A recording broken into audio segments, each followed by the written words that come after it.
Hi all, யாருக்கு தாங்க கொலக்கட்டை பிடிக்காது? வாங்க விநாயகர் சதுர்த்தி ஸ்பெஷல் பச்சரிசி கொலக்கட்டை இவ்வளோ சாஃப்டாக எப்படி பண்ணலாம் பார்க்கலாமா? வாங்க வீடியோக்குள்ளே போகலாம்.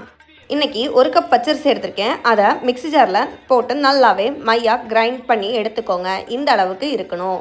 இந்த டைமில் ட்ரையாக இருக்கக்கூடிய பவுலில் சேர்த்துட்டு அது கூட 1 கப் அரிசிக்கு 1 கப் சர்க்கரை எடுத்து நல்லா சீவி வச்சுருக்கேன். அதை போட்டு நல்லாவே மிக்ஸ் பண்ணிக்கோங்க. கொஞ்சம் கூட கட்டி இல்லாமல் பார்த்துக்கோங்க. சர்க்கரையில் கொஞ்சம் சின்ன கட்டியே இருந்துச்சுன்னா அதை இப்படி நல்லாவே கை வச்சு உடச்சி விட்டுக்கோங்க.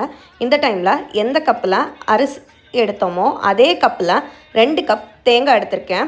உங்களுக்கு தேங்காய் அதிகமாக சேர்க்க விருப்பம் இல்லைன்னா நீங்கள் 1 கப் தேங்காய் சேர்த்துட்டு கொஞ்சமாக தண்ணியும் சேர்த்துக்கோங்க. ஒரு 1/4 கப் தண்ணி சேர்த்து மெதுவாக விரவிக்கோங்க. இப்போ வாங்க மீதி இருக்க மாவையும் இதே போல் கொலக்கட்டை பிடிச்சிக்கலாம்.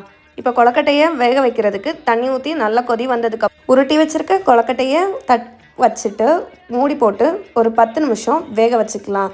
இப்போ 10 நிமிஷத்துக்கு அப்புறம் தொட்டு பார்த்தா நல்லாவே கொலக்கட்டை சாஃப்டாக வந்திருக்கு.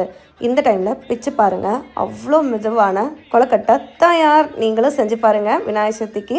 பாய் பாய்.